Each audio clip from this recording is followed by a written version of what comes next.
Nous allons reprendre nos travaux.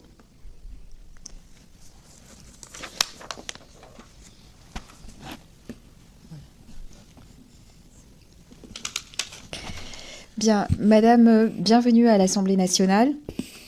Monsieur le rapporteur, chers collègues, l'École nationale de la magistrature tient une place centrale dans la façon dont les magistrats vont être intellectuellement armés face à ces dossiers particulièrement complexes d'inceste parental. L'école porte aussi une lourde responsabilité dans le traitement judiciaire qui est fait aujourd'hui de ces dossiers sur la base des connaissances acquises il y a plusieurs années, voire décennies, en formation initiale ou continue. Je pense bien sûr à la lecture biaisée permise par le concept d'aliénation parentale qui était encore enseigné récemment à l'ENM aux jeunes magistrats. Vous nous direz donc quand cet enseignement a cessé, si tel est bien le cas. Vous avez aussi la capacité, heureusement, d'inverser le cours des choses grâce à la formation continue. Je sais que des magistrats aguerris et au fait des dernières connaissances scientifiques œuvrent aujourd'hui au sein de l'école sur ces questions. Néanmoins, cette formation est optionnelle, ce qui limite la portée de votre action. Pour faire le bilan de l'action de l'ENM dans ce domaine, j'accueille donc cet après-midi Madame Gaëlle Collin, magistrate, sous-directrice en charge de la formation continue de l'École nationale de la magistrature. Les questions qui nous occupent ne vous seront pas inconnues, car vous avez été, avant votre nomination à l'ENM, au parquet et au siège, en cour d'assises, dans l'Hexagone, mais aussi en Outre-mer et en particulier à Fort-de-France. C'est très bien. Je rappelle que cette audition est ouverte à la presse et qu'elle est retransmise en direct sur le site de l'Assemblée nationale. Avant de vous laisser la parole et d'entamer nos échanges pendant environ 2 heures, peut-être un petit peu moins, on verra, je vous rappelle que l'article 6 de l'ordonnance du 17 novembre 1958, relative au fonctionnement des assemblées parlementaires, impose aux personnes entendues par une commission d'enquête de prêter serment de dire la vérité, toute la vérité, rien que la vérité. Je vous invite donc à lever la main droite et à dire « je le jure » juste après avoir activé votre micro. Voilà. Je le jure. Je vous remercie et je vous laisse donc la parole pour quelques propos liminaires. Merci Madame la Présidente, Monsieur le rapporteur, Mesdames et Messieurs les membres de la commission parlementaire.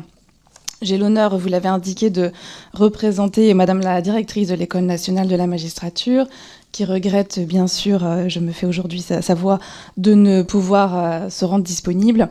Et je tiens surtout à vous dire à quel point l'ENM apprécie de pouvoir vous présenter la formation des magistrats français en matière de prise en charge des violences sexuelles commises à l'encontre des mineurs et plus particulièrement de l'inceste. Je sais que les enseignements et formations dispensés par l'ENM ont souvent été abordés lors des auditions que vous avez réalisées antérieurement. Je suppose qu'ils le seront sans doute encore à l'occasion des auditions à venir. C'est pourquoi il me semblait effectivement particulièrement pertinent de pouvoir vous les détailler aujourd'hui, même si l'exhaustivité ne sera pas possible. Je vais néanmoins essayer d'être la plus complète. Et si je n'étais pas en capacité de répondre dès à présent aux interrogations que vous pourriez avoir sur notamment la formation initiale, tout d'abord j'en suis absolument navrée, mais sachez que mes collègues bordelais qui m'ont beaucoup aidé pour préparer mes propos ne manqueront pas de vous apporter les précisions nécessaires par la suite. De très courts propos préliminaires par lesquels je souhaite vous présenter, puisque notre école n'est peut-être pas si bien connue qu'on ne le pense, quelques informations générales sur la formation des magistrats et puis une présentation très succincte de son organisation pour faciliter la compréhension de la suite. L'École nationale de la magistrature est en charge à la fois de la formation initiale des magistrats, mais aussi de leur formation continue. La formation initiale des magistrats qui sont pour l'essentiel issus de 3 concours est d'une durée de 31 mois. C'est presque 3 années, c'est assez atypique dans le paysage des grandes écoles du service public. Elle est composée d'une période de scolarité dans les locaux bordelais de l'ENM, que vous connaissez peut-être, et de différents et nombreux stages dans les tribunaux, bien sûr, dans les cours d'appel, donc des stages en juridiction, mais aussi des stages au sein d'autres institutions et professions partenaires. Je pense notamment ici au cabinet d'avocats, évidemment. Alors l'ENM est une école, ça aussi c'est quelque chose qui parfois est méconnu, est une école d'application. Elle ne revient pas sur les enseignements juridiques qu'on peut développer à l'université, elle prépare ses élèves à l'exercice d'un métier. Les enseignements qui sont dispensés doivent permettre aux futurs magistrats, c'est ainsi que nous concevons notre formation, d'acquérir des connaissances à la fois théoriques, bien sûr, adaptées à la pratique, et des connaissances plus concrètes qui concernent l'ensemble des fonctions qu'un magistrat est censé exercer au cours de sa carrière. Juge des enfants, juge d'instruction, substitut du procureur. Vous avez vu beaucoup de collègues, je crois, dans le cadre de cette commission.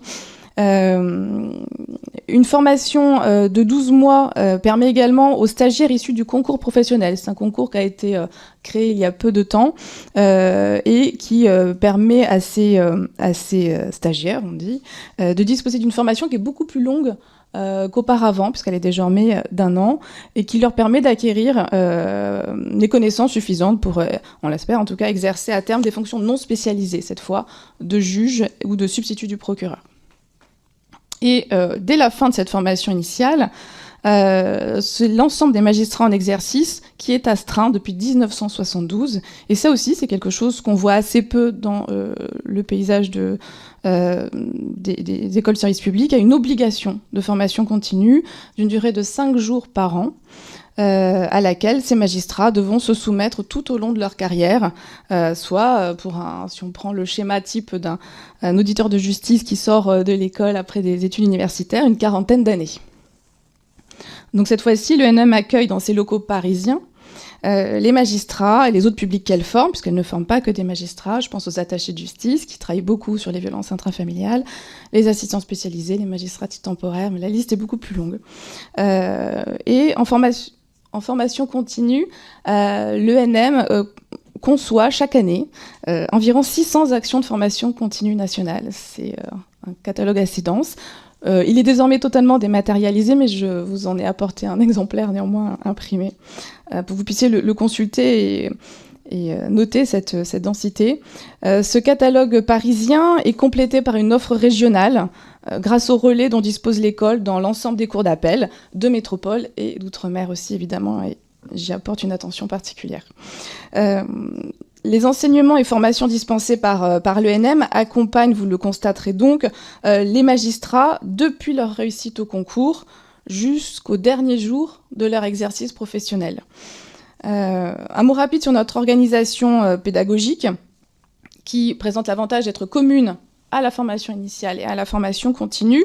Nos enseignements sont regroupés en 8 pôles de formation. Je les énumère rapidement. Le pôle justice civile, le pôle justice pénale, le pôle environnement judiciaire qui va nous intéresser plus particulièrement aujourd'hui, où l'on va aborder les données scientifiques en matière de psychiatrie, de psychologie, etc. La communication judiciaire, donc c'est à la fois la communication institutionnelle, mais aussi la communication à l'audience, comment les juges et les magistrats du parquet s'expriment face et se font comprendre, tentent de se faire comprendre des justiciables. Un pôle humanité judiciaire, un pôle dédié aux questions économiques, sociales et environnementales, un pôle dédié à l'administration des juridictions, et puis enfin un pôle consacré à la dimension européenne et internationale de la justice. Alors s'agissant plus spécifiquement des violences intrafamiliales et des violences sexuelles faites aux mineurs, bien évidemment de très nombreux enseignements et formations. Alors on parle d'enseignement pour la formation initiale et puis de formation plutôt pour la formation continue. De nombreux enseignements ont été conçus, longuement réfléchis, par les pôles justice civile, justice pénale, environnement judiciaire et communication judiciaire, puisque nous partons du principe que tout magistrat sera confronté au cours de sa carrière, et quelle que soit sa fonction, au traitement judiciaire de ces violences. Magistrat du parquet, juge aux affaires familiales, juge des enfants, juge d'instruction, assesseur et président d'audience correctionnelle, assesseur et président, bien sûr, de cour criminelle départementale et de cour d'assises. Nous mesurons pleinement, et le mot est assez faible, l'importance de la qualité des enseignements que nous devons dispenser en ce domaine. Et nous avons véritablement à cœur d'être au plus près des connaissances scientifiques, du maillage institutionnel et des différentes réformes normatives